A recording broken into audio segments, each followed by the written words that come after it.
Section 5. The FBI's effort to discredit Dr. Martin Luther King, 1964. Introduction and Summary. In December 1963, a meeting was convened at FBI headquarters to discuss various, quote, avenues of approach aimed at neutralizing King as an effective Negro leader, end quote. 2 weeks later, FBI agents planted the first microphones in Dr. King's hotel rooms in an attempt to obtain information about the private activities of Dr. King and his associates so that Dr. King could be completely discredited.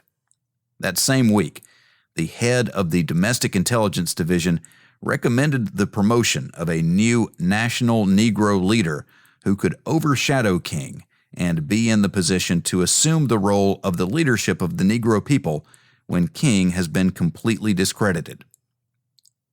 The FBI's effort to discredit Dr. King and to undermine the SCLC involved plans touching on virtually every aspect of Dr. King's life. The FBI scrutinized Dr. King's tax returns, monitored his financial affairs, and even tried to establish that he had a secret foreign bank account. Religious leaders and institutions were contacted in an effort to undermine their support of him, and unfavorable material was leaked to the press. Bureau officials contacted members of Congress, and special off-the-record testimony was prepared for the director's use before the House Appropriations Committee. Efforts were made to turn White House and Justice Department officials against Dr. King by barraging them with unfavorable reports and, according to one witness, even offering to play for a White House official tape recordings that the Bureau considered embarrassing to King. This chapter examines not only the Bureau's efforts to discredit Dr. King, but the degree to which officials in other branches of the government were responsible for those actions. A few months before the FBI held its December 1963 conference, at which its program against Dr. King was apparently formulated, the director distributed a monograph about Dr. King to the heads of several governmental agencies. Attorney General Kennedy ordered it immediately withdrawn. During the course of the following year, the FBI sent several intelligence reports bearing on Dr. King's private life to the White House and Justice Department. Although government officials outside the FBI were not aware of the extent of the FBI's efforts to discredit Dr. King, officials of the Justice Department and of the White House did know that the FBI had offered tape recordings and derogatory information about Dr. King to reporters. The Attorney General went no further than complaining to the President and accepting a Bureau official's representation that the allegations were not true. President Johnson not only failed to order the Bureau to stop, but indeed cautioned it against dealing with certain reporters who had complained of its conduct. A. The FBI disseminates the first King monograph, and Attorney General Kennedy orders it recalled. October 1963. On October 15, 1963, William Sullivan forwarded to Assistant Director Alan Belmont for his approval a monograph entitled Communism and the Negro Movement, a Current Analysis. He proposed that it be distributed to the Attorney General, the White House, CIA, State Department, Defense Department, and the Defense Department intelligence agencies. Sullivan testified that the purpose of the monograph was to discredit King. Belmont submitted the monograph to the director with a note stating, quote, "The attached analysis of communism and the Negro movement is highly explosive. It can be regarded as a personal attack on Martin Luther King.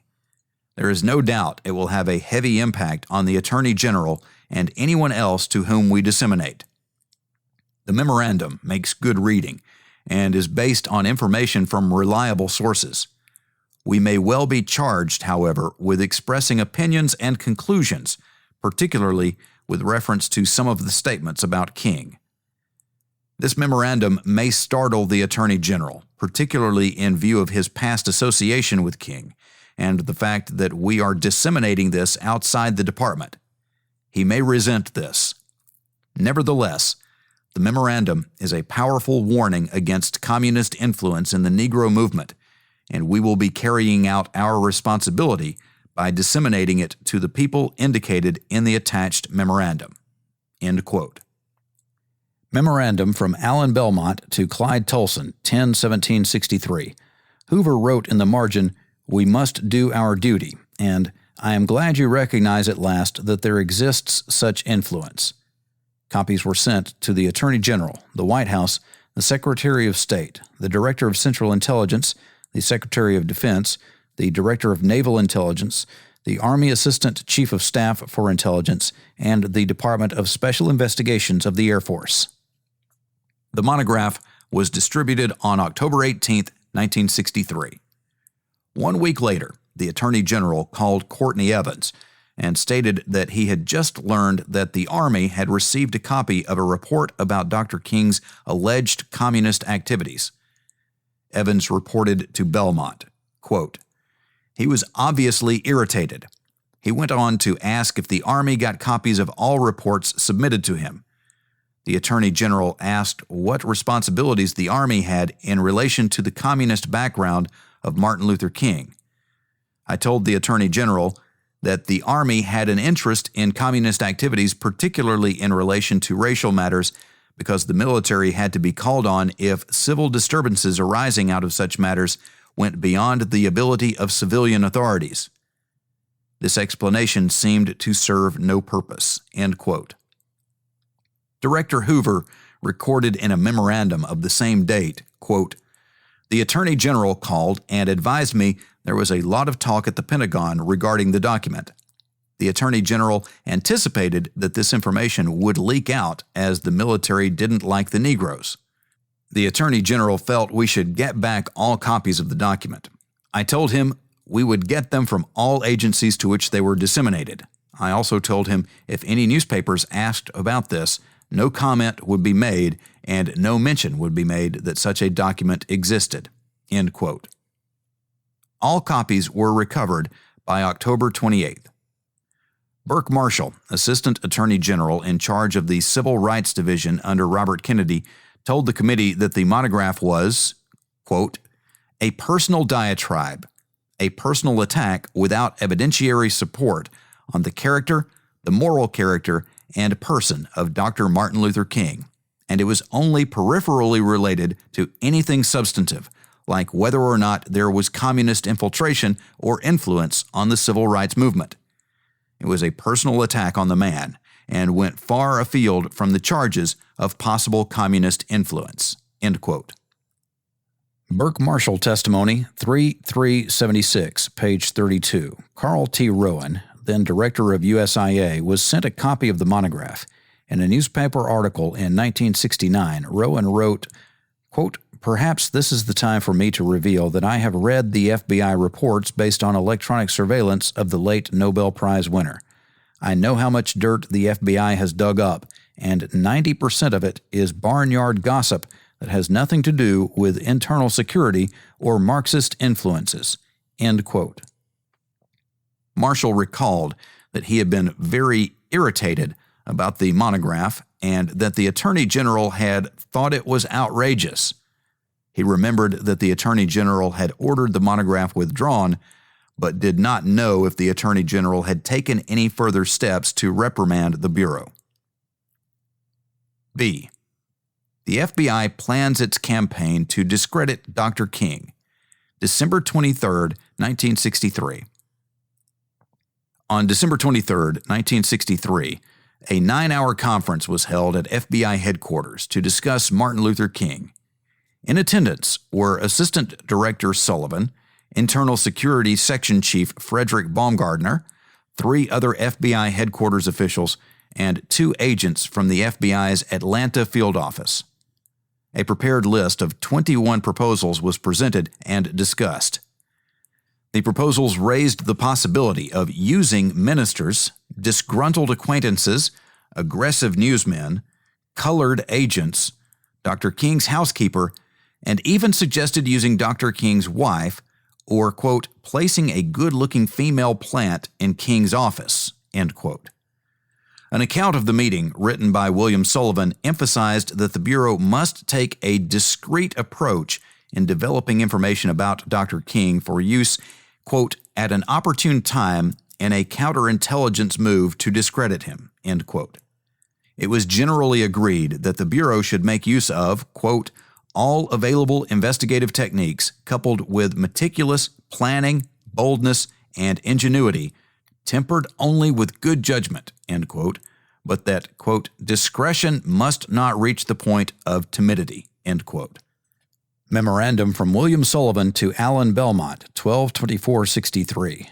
6 months later, in April 1964, FBI headquarters was still instructing agents in the field to, quote, continue to gather information concerning King's personal activities in order that we may consider using this information at an opportune time in a counterintelligence move to discredit him, end quote, and to consider the possibility of utilizing contracts in the news media field.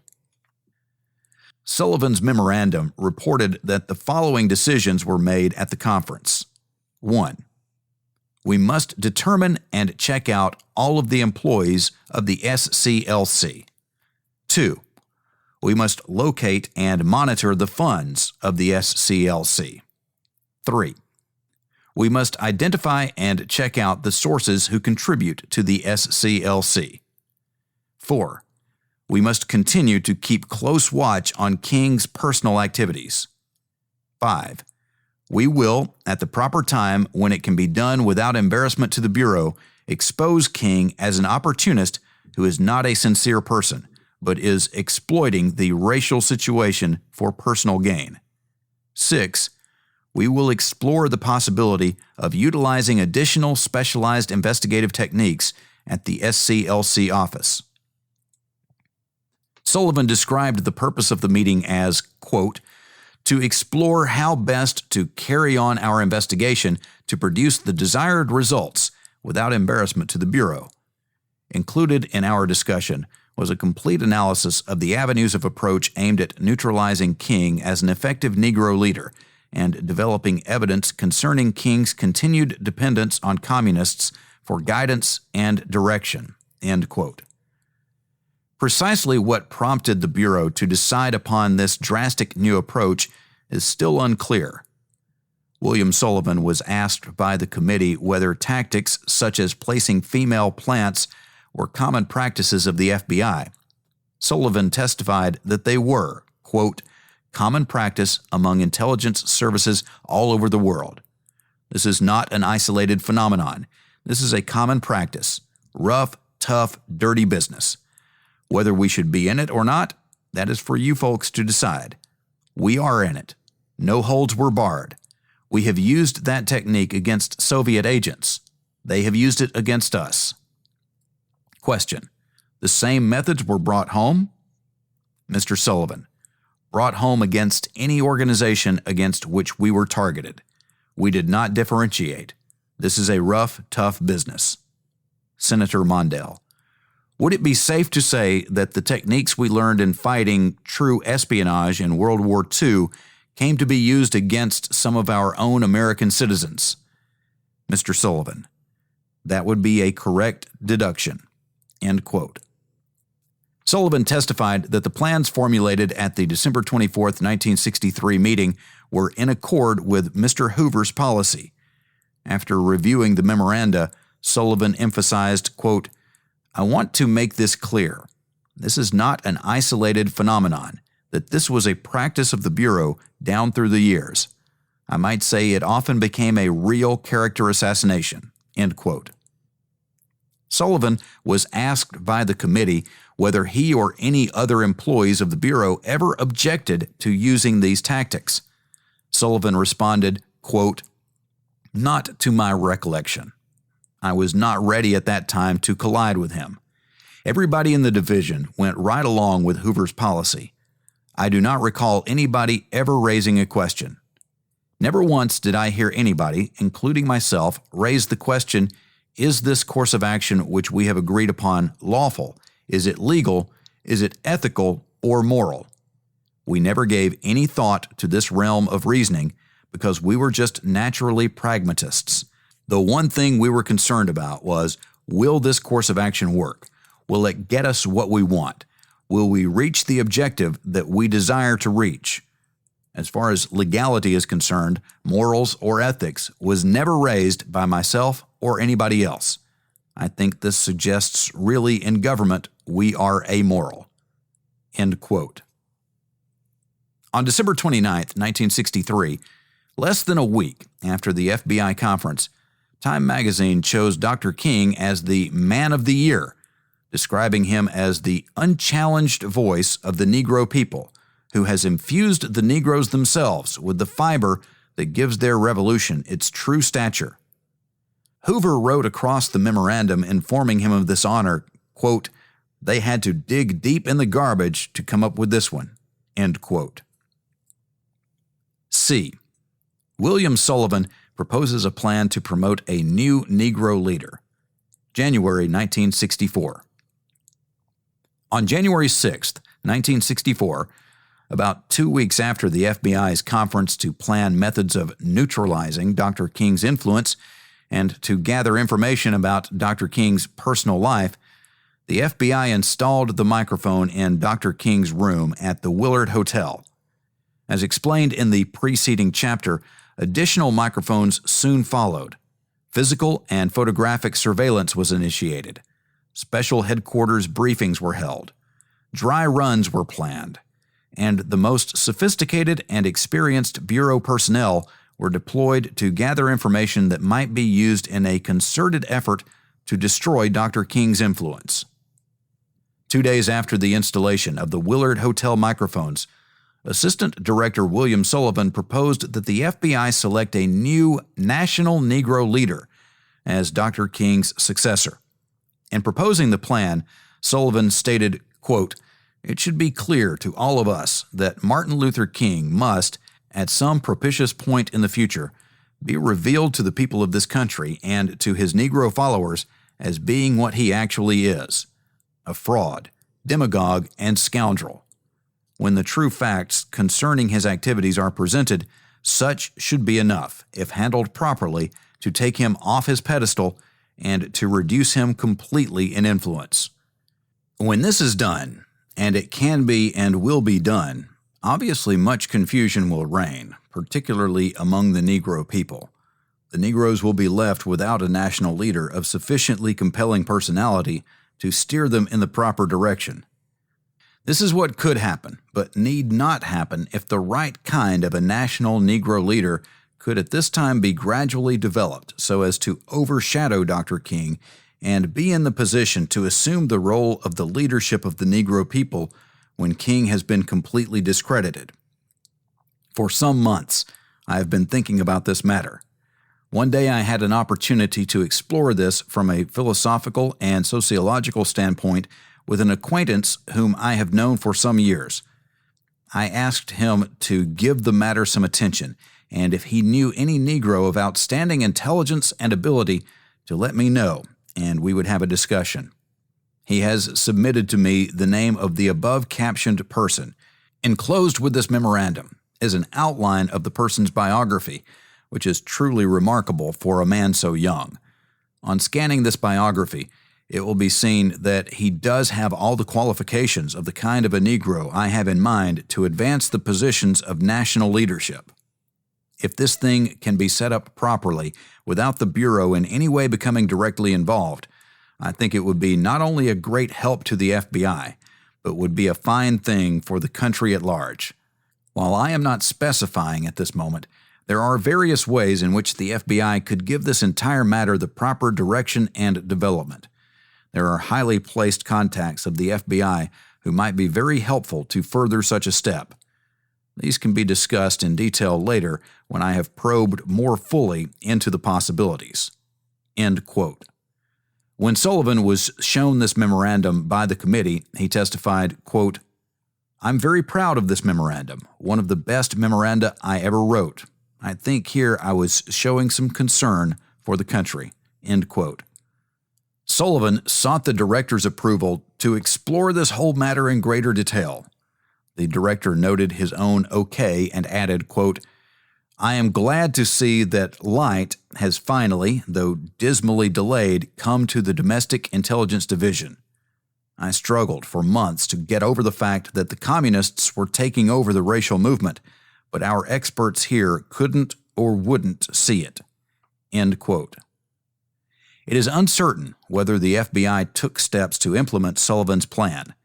The FBI files contain no additional memoranda on the subject.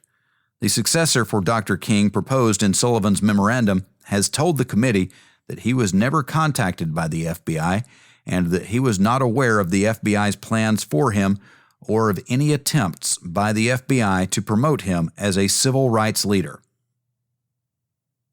D. FBI headquarters orders the field offices to intensify efforts to discredit Dr. King, April through August 1964.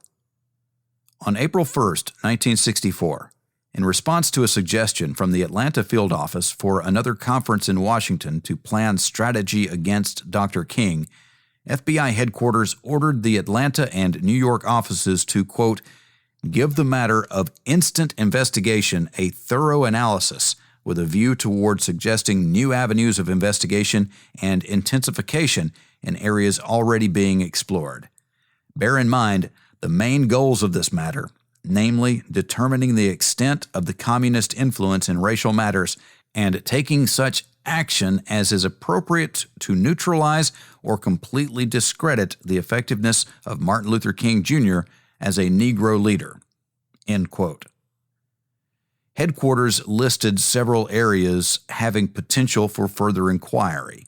Quote, "possibilities of anonymous source contacts, possibilities of utilizing contacts in the news media field, initiating discrete checks relative to developing background information on employees of the Southern Christian Leadership Conference, SCLC, remaining alert to the possibility of capitalizing on any disgruntled SCLC employee, the possibility of developing information concerning any financial dealings of King which may be illegal, and the development of subversive information pertaining to SCLC employees."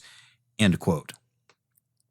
The Atlanta office responded with several ideas for, quote, "how the effectiveness of King can be neutralized or discredited," determining whether a rift was developing between Dr. King and Roy Wilkins, head of the NAACP, and if so, using newspapers friendly to the Bureau to feed pertinent subversive connections and dealings of King to Wilkins, furnishing to friendly newspapers on an anonymous basis certain specific leads where he may develop the necessary data so that he may further write critical news stories, discreetly investigate the background of 12 key SCLC employees and associates in an effort to obtain some weakness that can be used for counterintelligence activities, injection of false information with certain discontented SCLC employees, sending letters to SCLC's financial donors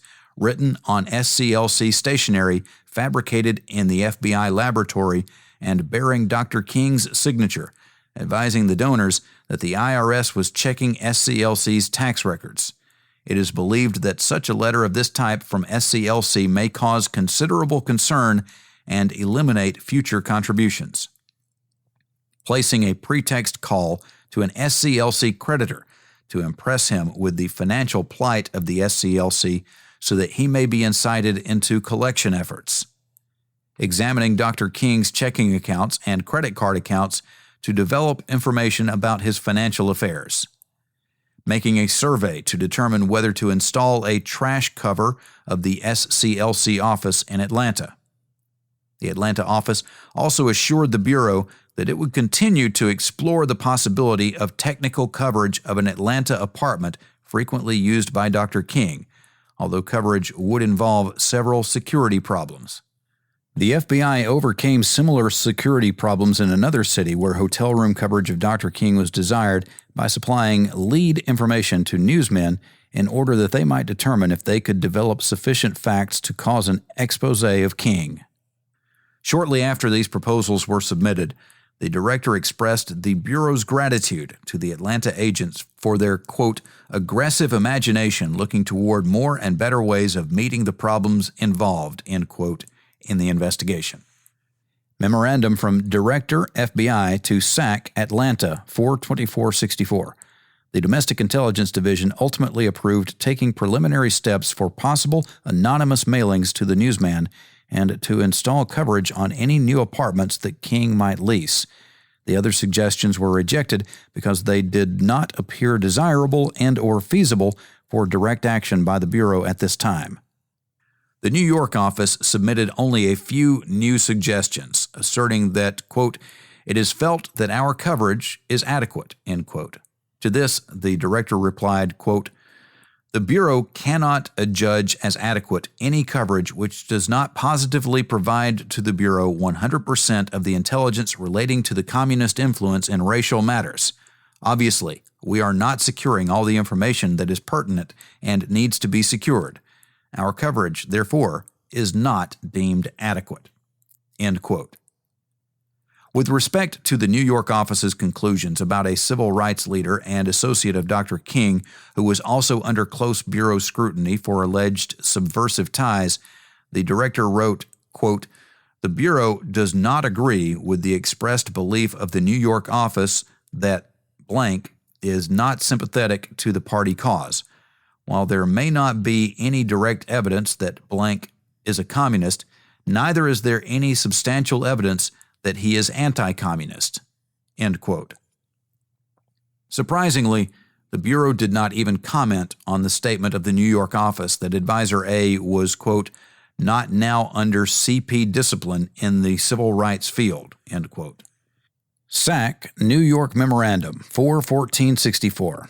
A detailed, comprehensive 163-page internal headquarters working paper entitled Communist Party USA Negro Question, Communist Influence in Racial Matters, dated April 27, 1964, includes 14 pages dealing solely with Advisor A, but does not include the information received from New York just 2 weeks earlier that Advisor A, quote, is not now under CP discipline in the civil rights field, end quote. In June 1964, a special unit was established in the Bureau's Internal Security Section to handle exclusively the overall problem of communist penetration with the racial movement. The memorandum justifying the special unit pointed out that, quote, urgency for the FBI to stay ahead of the situation is tied to pending civil rights legislation and foreseeable ramifications arising out of the complex political situations in an election year where civil rights and social disturbances will play a key role in campaign efforts and possible election results, end quote. In August, the Bureau issued new instructions directing the field, quote, to broaden its efforts relating to communist influences in the racial field, end quote. The term communist, the field was told, should be interpreted in its broadest sense as including persons not only adhering to the principles of the CPUSA itself, but also to such splinter and offshoot groups as the Socialist Workers' Party, Progressive Labor, and the like. The director pointed out, quote, the news media of recent months mirrored the civil rights issue as probably the #1 domestic issue in the political spectrum. There are clear and unmistakable signs that we are in the midst of a social revolution with the racial movement as its core. The Bureau, in meeting its responsibilities in this area, is an integral part of this revolution, end quote. The special unit that had been established in June was made a permanent unit. E. Steps taken by the FBI in 1964 to discredit Dr. King. The FBI's program to neutralize Martin Luther King as the leader of the civil rights movement went far beyond the planning and collection stage. The committee has discovered the following attempts by the FBI to discredit Dr. King in 1964. 1. Attempts to discredit Dr. King with the White House. As set forth in the preceding chapter, a memorandum summarizing the contents of the Willard Hotel tapes was shown to Presidential Assistant Walter Jenkins in January 1964 inasmuch as King is seeking an appointment with President Johnson. The summary of information obtained from surveillance at the Willard, Honolulu, and Los Angeles hotels was sent to the White House and to the Attorney General in March 1964 in order to, quote, remove all doubt from the Attorney General's mind as to the type of person King is, end quote. A third memorandum derived from microphone surveillance was sent to the White House in July. 2.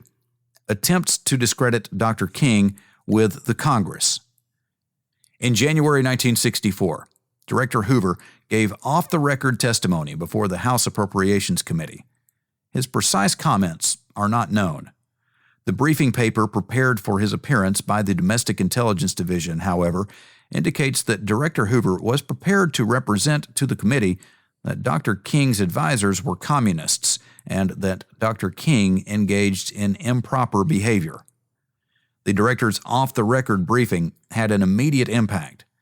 The FBI was soon told that the members of the committee were, quote, very concerned regarding the background, end quote, of Dr. King, and that some members of the committee felt that the president should be requested to instruct the USIA to withdraw a film dealing favorably with the August 1963 March on Washington. They were reported to be, quote, particularly disturbed and irked at the fact that Martin Luther King appears to predominate the film, end quote. Memorandum from N.P. Callahan to John Moore, 13164. Carl Rowan told a committee staff member that shortly before his appointment as director of USIA was announced, he had been invited to the White House for a Sunday evening dinner with the President and Mrs. Johnson to view the film about the march. Rowan said that when the President asked him if he was going to distribute the film, Rowan replied that if he could not, you have to find yourself a new director. Rowan recalled that the President replied, that's good enough for me.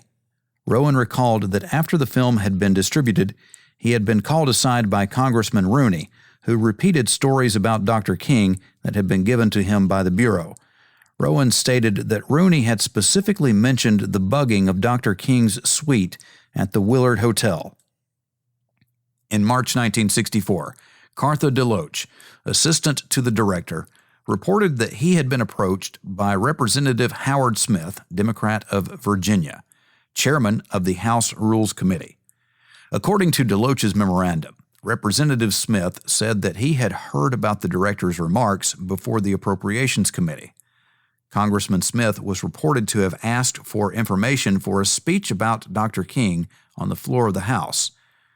DeLoach declined to furnish the required information, but recommended to the director that Congressman Smith might be useful in the future because a speech by him about Dr. King would be picked up by newspapers all over the nation.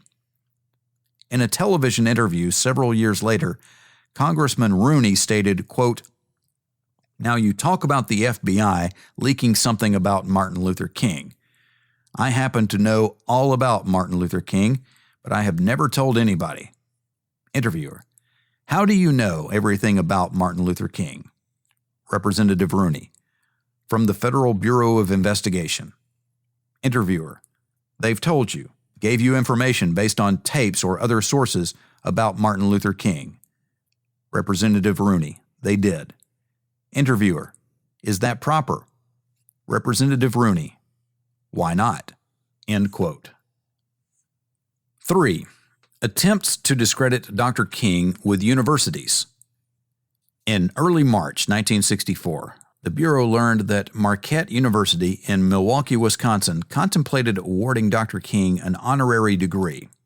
A memorandum noted, quote, it is shocking indeed that the possibility exists that King may receive an honorary degree from the same institution which honored the director with such a degree in 1950.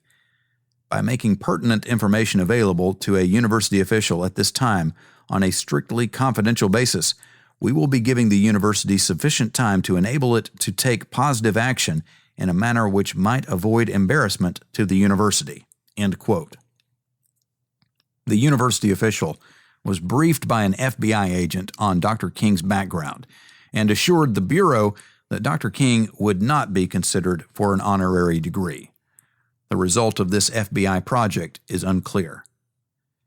In April 1964, the FBI learned that Dr. King had been offered an honorary degree by Springfield College. DeLoach visited Senator Leverett Saltonstall, who is a member of the board of the college, in an effort to convince him to influence the college to withdraw its offer. According to DeLoach, Senator Saltonstall promised to speak with an official of the college. The college official was reported to have subsequently visited DeLoach, but to have said that he would be unable to uninvite Dr. King because the information concerning Dr. King had to be held in confidence, and the Board of Trustees was governed by liberals. 4. Attempts to discredit Dr. King with churches. On June 12, 1964, William Sullivan wrote a memorandum stating that he had been contacted by the General Secretary of the National Council of the Churches of Christ. Sullivan reported that, quote, I took the liberty of advising him confidentially of the fact that Dr. Martin Luther King not only left a great deal to be desired from the standpoint of communism, but also from the standpoint of personal conduct, end quote. Sullivan observed, quote, I think that we have sowed an idea here which may do some good. I will follow up on the matter very discreetly to see what desirable results may emanate therefrom, end quote. Sullivan met again with the General Secretary in mid-December 1964 and reported that the General Secretary had assured him, quote, steps have been taken by the National Council of the Churches of Christ to make certain from this time on that Martin Luther King will never get $1 single of financial support from the National Council, end quote. Sullivan reported that the Secretary stated that he had discussed Dr. King's background with some key Protestant clergymen who were horrified. Sullivan also noted that the Secretary said that he also intended to discuss the matter with Roy Wilkins to persuade Wilkins, quote, that Negro leaders should completely isolate King and remove him from the role he is now occupying in civil rights activities, end quote. On December 8, 1964, the director authorized the disclosure of information about Dr. King's personal life to an influential member of the Baptist World Alliance, BWA, so that he could pass the information along to the General Secretary of BWA and to BWA Program Committee members to prevent the committee from inviting Dr. King to address the BWA's 1965 Congress in Miami Beach. The director rejected a proposal, however, for, quote, arranging for certain BWA members to listen to sources we have concerning this matter, end quote. 5. Attempts to discredit Dr. King with the Pope. On August 31, 1964, the FBI learned that Dr. King, who was going to be touring Europe in September, might have plans to visit the Pope. Internal Security Section Chief Baumgardner observed, quote, it would be shocking indeed for such an unscrupulous character as King to receive an audience with the Pope. It is believed that if a plan to see the Pope is in the making, it ought to be nipped in the bud. We have considered different possibilities for meeting this problem and believe that the best one would be to have Assistant Director Malone of the New York office personally contact Francis Cardinal Spellman and, on a highly confidential basis, bring to the Cardinal's attention the fact that King is to visit Rome. Malone should be able to impress upon the Cardinal the likely embarrassment that may result to the Pope should he grant King an audience and King is later discredited, end quote. Memorandum from Frederick Baumgardner to William Sullivan, 8/31/64. 1. The Chief of the Security Section recommended, quote, if approved, Assistant Director Malone should personally orally brief Francis Cardinal Spellman in accordance with the attached top-secret summary containing information about Dr. King's private life. This is the same summary we previously used in preventing King's receiving an honorary degree from Marquette University. End quote. On September 8th, Baumgardner reported, quote, Malone called today and stated that he had discussed the situation with Cardinal Spellman over the weekend, and he said that the Cardinal took instant steps to advise the Vatican against granting an audience to King. Cardinal Spellman is going to Rome next week, and thus will be on the scene personally and further ensure that the Pope is not placed in an embarrassing position through any contact with King." End quote. The FBI's efforts were to no avail. The Pope met with Dr. King. The director wrote across the memoranda informing him of that meeting, "Astounding," and "I am amazed that the Pope gave an audience to such a," excised by the FBI. The director then initiated inquiries into the reason for the failure of this project. 6. The attempt to discredit Dr. King during his receipt of the Nobel Peace Prize. On October 14, 1964, Martin Luther King was named to win the Nobel Peace Prize. He received the prize in Europe on December 10, 1965. The FBI took measures to dampen Dr. King's welcome, both in Europe and on his return home. On November 22, 1964, 2 weeks before Dr. King's trip to receive the prize, the Domestic Intelligence Division assembled a 13-page updated printed version of the monograph, which Attorney General Kennedy had ordered recalled in October 1963. A copy was sent to Bill Moyers, Special Assistant to the President, on December 1, 1964, with a letter requesting his advice concerning whether the monograph should also be distributed to, quote, "responsible officials in the executive branch," end quote. Moyers gave his permission on December 7th, and copies were distributed to the heads of several executive agencies. Information about Dr. King's private life was also made available to United Nations representatives Adlai Stevenson and Ralph Bunche, who the Bureau had learned were being considered as possible participants at the December 1964 Welcome Home reception for Dr. King.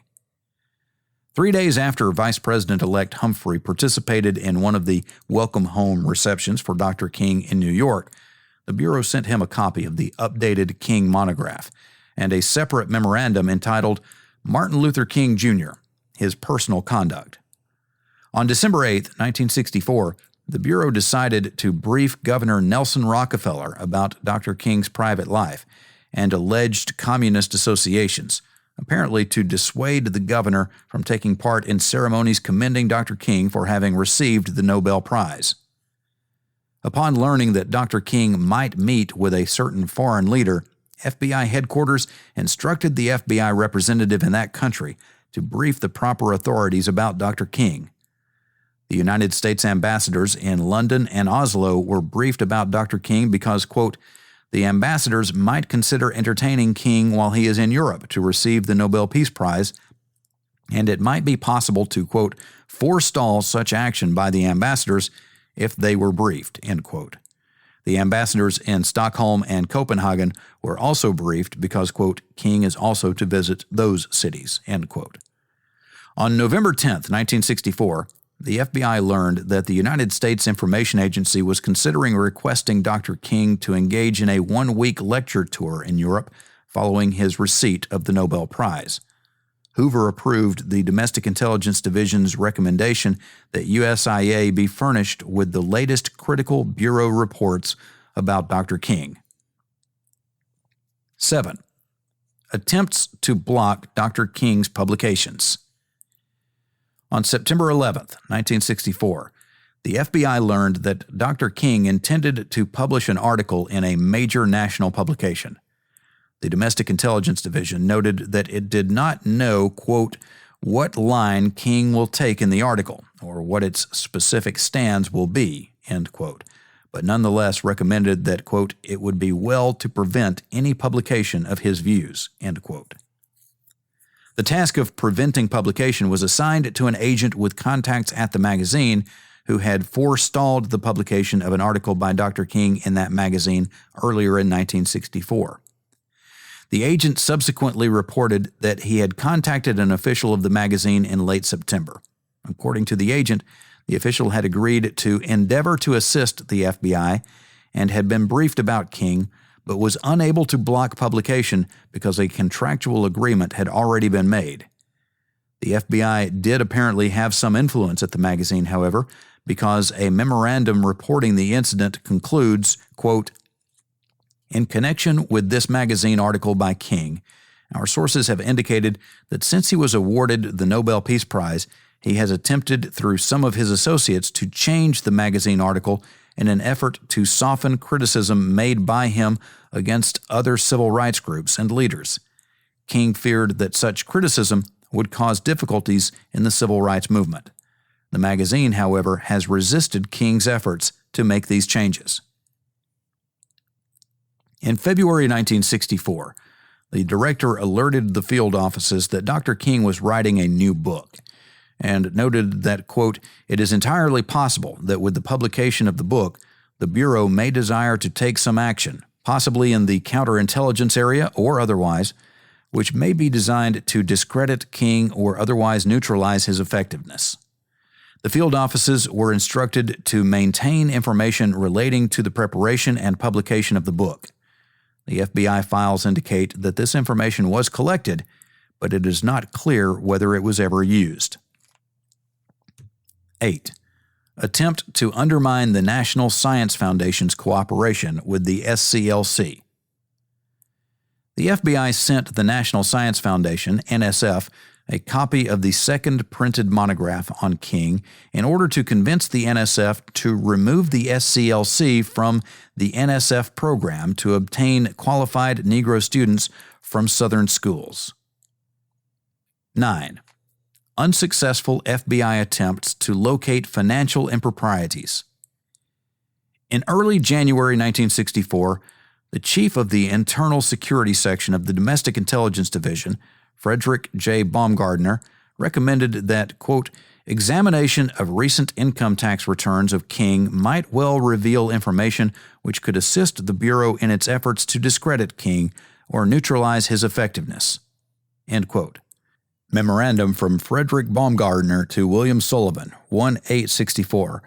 Baumgardner observed that it was, quote, "essential that our current requests of the IRS be handled in a manner which would provide for optimum security so that neither King nor any other unauthorized individuals may become aware of the Bureau's interest and so that no embarrassment may come to the Bureau." End quote. The Intelligence Division subsequently acquired from the Internal Revenue Service copies of income tax returns for the prior 5 years of Dr. King, the SCLC, and the Gandhi Society, an organization which the FBI stated augmented the fundraising activities of the SCLC. The Intelligence Division of the IRS told the Bureau that, quote, "IRS had very carefully scrutinized King's returns in the past, but had not been able to establish a cause of action against him." End quote. However, the IRS assured the FBI that Dr. King's current returns would be scrutinized, quote, "very carefully to determine whether any violations appear." End quote. None did. Undeterred, the director informed the field offices that, quote, "the Bureau believes that more than ever it would be most desirable to identify any bank where King may have an account and consider an audit of such account." End quote. One effort to uncover derogatory information about Dr. King was conceived by the supervisor in charge of the King case during a golf game.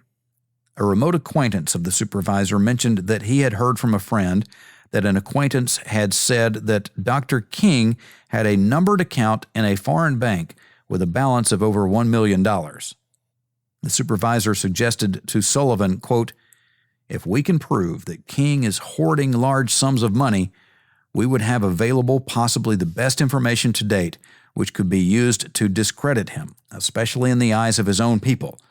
We may take the action to discredit King ourselves through friendly news sources or the like, or we might turn the information over to the Internal Revenue Service for possible criminal prosecution." End quote. The plan was approved by Director Hoover, and an inquiry was initiated. By December 1965, the investigation into a possible foreign bank account was described by the director as the most important presently pending facet of the King investigation. The investigation was dropped shortly afterward, however, when it developed that the initial source of the allegation informed the FBI that, quote, "it was merely a wild conclusion that had been previously drawn by someone whose identity he does not now recall." End quote. F. The question of whether government officials outside of the FBI were aware of the FBI's effort to discredit Dr. King. There is no doubt that the responsible officials in the Kennedy and Johnson administrations were aware of the FBI's ComInfil investigation involving Dr. King and the SCLC, and that the wiretaps used by the FBI to collect its information were authorized under procedures existing at the time. While there is some question concerning whether officials outside of the FBI were aware that the FBI was using microphones to cover Dr. King's activities, there is no doubt that the product of the microphone surveillance was widely disseminated within the executive branch. Indeed, dissemination of the printed monograph about Dr. King to several executive agencies was expressly approved by Bill Moyers, President Johnson's assistant, in January 1965. The committee has been unable to determine the extent to which the FBI's effort to discredit Dr. King and the SCLC by disseminating unfavorable information outside of the government was suspected or known about by government officials responsible for supervising the FBI. The committee requested the FBI to provide any information in its possession reflecting that any presidents or attorneys general during the relevant periods were aware of any FBI efforts to discredit or neutralize Dr. King.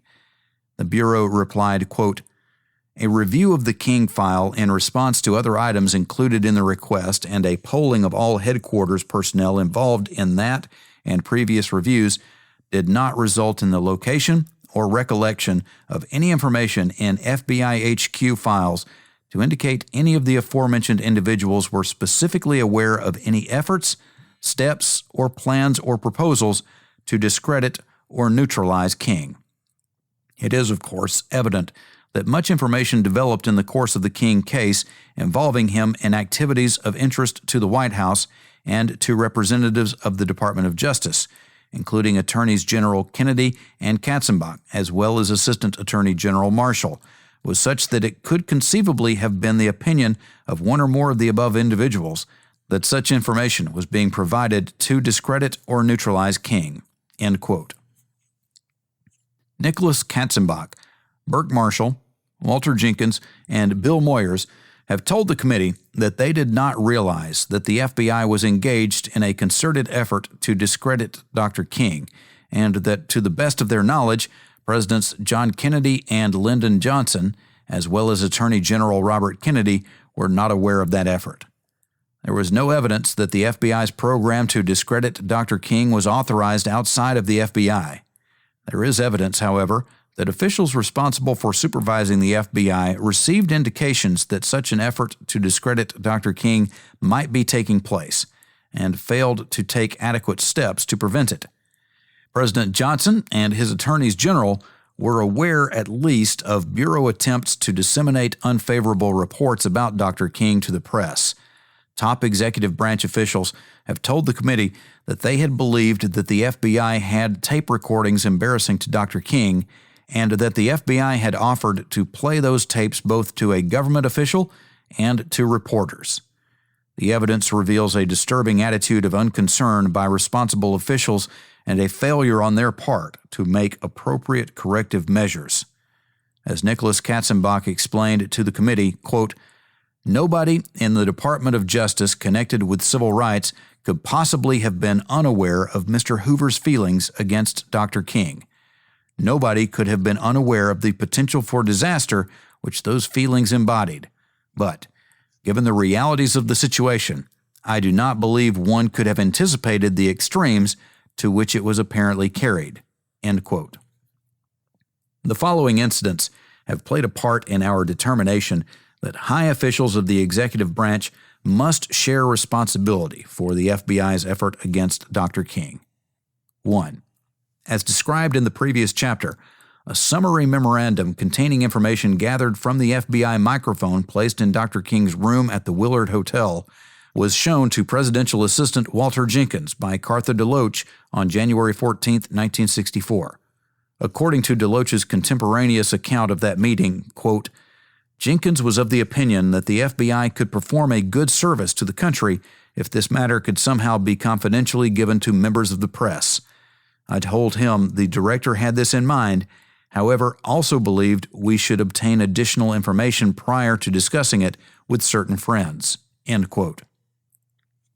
DeLoach testified that he could not recall the meeting with Jenkins, but that the memorandum should accurately reflect his conversation. Jenkins told the committee staff in an unsworn interview that he did not recall the meeting described in DeLoach's memorandum, but that he had no reason to doubt that he had read the summary memorandum which DeLoach claims Jenkins saw.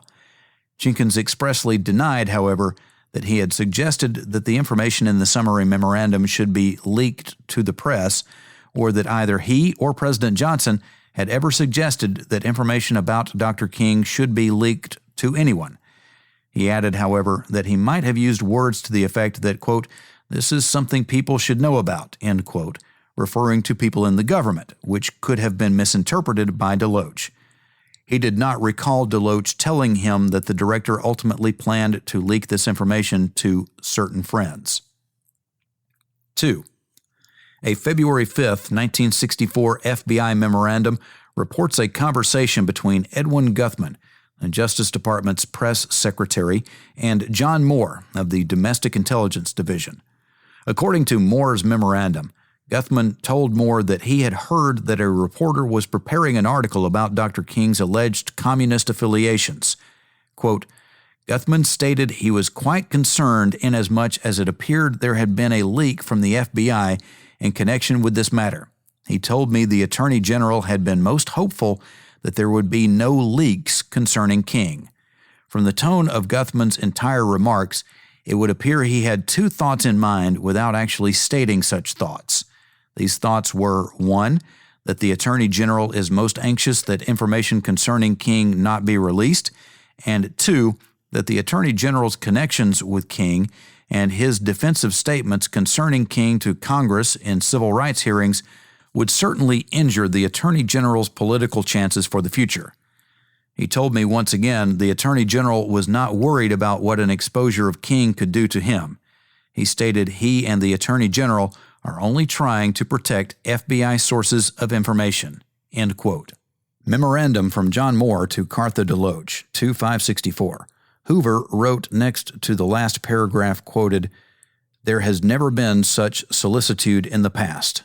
The memorandum states that Guthman was told, quote, there had been no leaks from the FBI concerning Dr. Martin Luther King, end quote, and that Guthman had responded that, quote, he had no proof whatsoever that the FBI had furnished information to the newspapers concerning King, end quote. Guthman testified that he recalled the Justice Department had, quote, suspected that the information had been leaked by the FBI, end quote.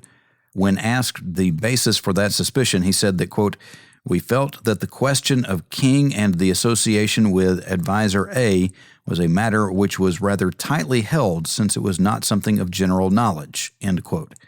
Guthman said that he could not specifically recall a reaction by Attorney General Kennedy to this leak, quote, except to be somewhat displeased over it. But that was in a sense all in a day's work, and I don't recall anything specific, end quote. Guthman testified that he did not recall any further efforts to determine whether the FBI had in fact leaked the story. Guthman testified that DeLoach's memorandum distorted his remarks. Guthman said that his visit had been motivated not by concerns about Kennedy's political future, but rather by a concern to protect FBI sources. A memorandum dated February 5, 1964, by Guthman does not mention a meeting with Moore, but does contain an account of a meeting between Guthman and Cartha DeLoach on the previous day. Quote, we both agreed that it was inevitable that King's connections with Advisor A would ultimately become public. I told DeLoach that our concern was over the FBI's source and that we had no other concern as to what the Attorney General had said or what our actions had been in connection with Martin Luther King. DeLoach said he thought he should be concerned in view of what the Attorney General had said on the subject. I pointed out that anything the Attorney General had said had been cleared with the FBI. I told Deke that our record in this matter could stand any scrutiny and that both Senator Russell and Senator Mulroney had been fully apprised of the facts last summer or last fall." End quote. A memorandum by Courtney Evans later that day reports that Evans discussed this matter with Assistant Attorney General Burke Marshall, who said that he did not intend to tell the reporter anything about Dr. King, but that, quote, if he developed anything at all with regard to the reporter's source of information, he would pass this along to us, end quote.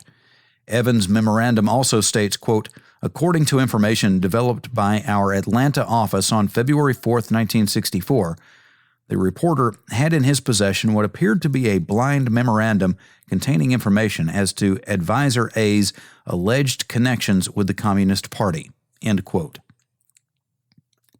A memorandum from Cartha DeLoach to Director Hoover dated February 18, 1964, apparently alludes to this incident and provides some insight into the political implications of the FBI's investigation of Dr. King. According to DeLoach's memorandum, Walter Jenkins and Bill Moyers of the White House told him that Burke Marshall had called and, quote, indicated that the Attorney General had thought it highly advisable for the President to see the Department of Justice file on Martin Luther King to make certain that the President knew all about King, end quote. The memorandum states that Marshall then, quote, told Moyers that he wanted to give the White House a little warning. He stated that he personally knew that the FBI had leaked information concerning Martin Luther King to a newspaper reporter. Marshall told Moyers that he thought the White House should know this inasmuch as information concerning King would undoubtedly be coming out before the public in the near future, end quote. Director Hoover wrote next to this entry, Marshall is a liar. The memorandum reports that Jenkins told DeLoach that he thought the Attorney General was concerned with, quote, being on record with the President with the fact that although he has, for political purposes, defended King, he wants the President to realize that he, the Attorney General, is well aware of King's communistic background, end quote. The director's handwritten note states, Katzenbach did his dirt against us before Warren Commission, and now Marshall is trying to poison the White House about FBI. Neither Burke Marshall nor Bill Moyers recalled the events described in DeLoach's memorandum. Marshall testified, however, about an incident involving the FBI's leaking information to a reporter that may well have been the same incident. Marshall recalled that sometime in 1964, a reporter told him that the Atlanta office of the FBI had given him information unfavorable to Dr. King. Marshall said that he phoned the bureau official with whom he normally conducted business and said, quote, I'm informed by a reporter that your people in Atlanta have given this information about Martin Luther King and that I think it is outrageous, end quote. The official at first said, quote, I don't believe it, end quote, but promised to inquire further. He later called and said, quote, the director wants you to know that you're a damned liar, end quote. Marshall told the committee, quote, it was very difficult with the Bureau because if you said that they were leaking derogatory information, they would say, no, we're not, end quote. 3. Bill Moyers, President Johnson's assistant, testified that sometime during the hurly-burly disorganized period shortly after President Kennedy's assassination and prior to President Johnson's State of the Union address, he heard laughter inside Walter Jenkins' office. Moyers inquired and was told by a secretary that an FBI agent had come to the office and offered to play for Jenkins a tape recording which would have been personally embarrassing to Dr. King. Jenkins refused to listen to the tape. A week later, the same FBI agent again came to the White House and offered to play the tape for Jenkins, and again Jenkins refused to listen to it. Jenkins told the committee that he did not recall ever having been offered tapes by the FBI and did not know of anyone on the White House staff who had been. In addition to this incident, Moyers testified that he had been generally aware that the FBI reports about Dr. King included information of a personal nature, unrelated to the purpose of the FBI's investigation. When asked if he had ever asked the FBI why it was disseminating this type of material to the White House, Moyers responded, quote, I don't remember. I just assumed it was related to a fallout of the investigations concerning the communist allegations, which is what the president was concerned about. Question: did you ever question the propriety of the FBI's disseminating that type of information? Answer: I never questioned it, no. I thought it was spurious and irrelevant. If they were looking for other alleged communist efforts to embarrass King and the president, which is what the president thought, Kennedy or Johnson, it would just seem natural that other irrelevant and spurious information would come along with that investigation. Question: and you found nothing improper about the FBI's sending that information along also? Answer: unnecessary? Improper at that time? No. Question: do you recall anyone in the White House ever questioning the propriety of the FBI's disseminating this type of material? Answer: I think there were comments that tended to ridicule the FBI's doing this, but no. End quote. Moyers testified that he had not suspected that the FBI was covering Dr. King's activities with microphones, although he conceded, I subsequently realized I should have assumed that. The nature of the general references that were being made, I realized later, could only have come from that kind of knowledge, unless there was an informer in Martin Luther King's presence a good bit of the time. 4. According to Nicholas Katzenbach, on November 25, 1964, the Washington bureau chief of a national news publication told him that one of his reporters had been approached by the FBI and given an opportunity to listen to some interesting tapes involving Dr. King. Katzenbach told the committee, quote, I was shocked by this revelation and felt that the president should be advised immediately. On November 28th, I flew with Mr. Burke Marshall, the retiring head of the Civil Rights Division, to the LBJ Ranch. On that occasion, he and I informed the president of our conversation with the news editor and expressed in very strong terms our view that this was shocking conduct and politically extremely dangerous to the presidency. I told the president my view that it should be stopped immediately and that he should personally contact Mr. Hoover. I received the impression that President Johnson took the matter very seriously and that he would do as I recommended. On the following Monday, I was informed by at least one other reporter and perhaps two of similar offers made to them the prior week. I spoke to the bureau official who had been identified as having made the offer and asked him about it. He flatly denied that any such offer had been made or that the FBI would engage in any such activity. Thereupon, I asked at least one of the reporters, perhaps all of them, whether they would join me in confronting the Bureau on this issue. They declined to do so. I do not know whether President Johnson discussed this matter with Mr. Hoover, or what, if anything, was said. However, I was quite confident that this particular activity ceased at that time, and I attributed it to Mr. Johnson's intervention.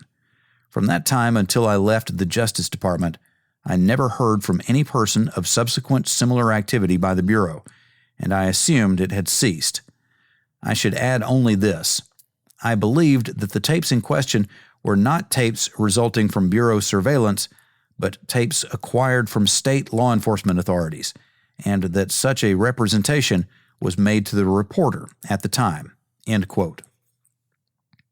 Katzenbach testified that Cartha DeLoach was the Bureau official whom the reporters had identified as having offered the tapes.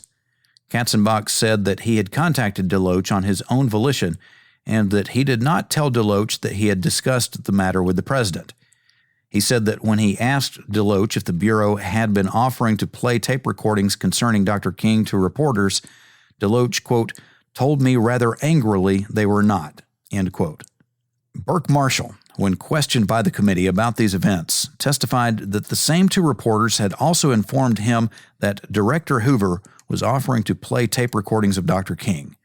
He testified that he had assumed the reporters, quote, were telling the truth, that these tape recordings existed, and that they were being leaked by the FBI, end quote. He testified that he had not suspected that the FBI had produced the tapes itself for microphone coverage, but that he had assumed the FBI had acquired the tape recordings from Southern law enforcement agencies. Quote, It did not occur to me that the FBI would go around placing microphones in Dr. King's hotel. The notion that they would plant the microphone, that they had a whole system of surveillance of that sort, involving illegal entry and trespass and things like that, did not occur to me.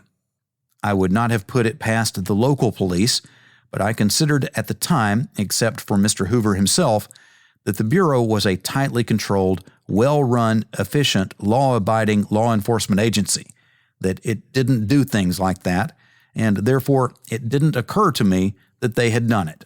End quote. Marshall recalled that he and Katzenbach had flown to President Johnson's ranch in Texas and had told the president that the FBI was offering the tape recordings to reporters. Marshall said that the president was shocked and that the conversation was in the context of it being very important and a very nasty piece of business that had to be stopped. Marshall did not know, however, what action the president subsequently took, if any, and could not remember whether the president had voiced an intention to take any specific action. DeLoach, when asked if he had ever discussed the contents of tape recordings or surveillances of Dr. King with members of the press, testified, quote, "I don't recall any such conversations," end quote. DeLoach did state, however, that he had known about the tape recordings of Dr. King. He testified that one such tape recording had been in his office on one occasion, and that, quote, "it was so garbled and so terrible, I mean from the standpoint of fidelity, that I told them to knock it off and take it back," end quote. The only record of this episode in the FBI files is a memorandum by DeLoach dated December 1st, 1964, stating in part, quote, "Bill Moyers, while I was at the White House today, advised that word had gotten to the president this afternoon that the newsman was telling all over town that the FBI had told him that Martin Luther King was excised. The newsman, according to Moyers, had stated to several people that if the FBI will do this to Martin Luther King, they will undoubtedly do it to anyone for personal reasons. Moyers stated the president wanted to get this word to us so we would know not to trust the newsman. Moyers also stated that the president felt that the newsman lacked integrity and was certainly no lover of the Johnson administration or the FBI. I told Moyers this was certainly obvious." End quote. DeLoach testified that he could not recall the events surrounding this memorandum. Bill Moyers, after reviewing DeLoach's memorandum, testified that he recalled nothing about the incident involving the newsman or about Katzenbach's and Marshall's discussion with the president. He did not recall ever having heard that the Bureau had offered to play tape recordings of Dr. King to reporters or ever having discussed the matter with DeLoach. He testified, however, that DeLoach's memorandum, quote, "sounds very plausible. I'm sure the president called me or he told me to tell him whatever DeLoach's document reflects." Question: did the president tell you that he understood that the newsman was saying all over town that the Bureau had been offering tapes? Answer: I can't remember the details of that. You know, I can't tell you the number of times the president was sounding off at the newsman. End quote.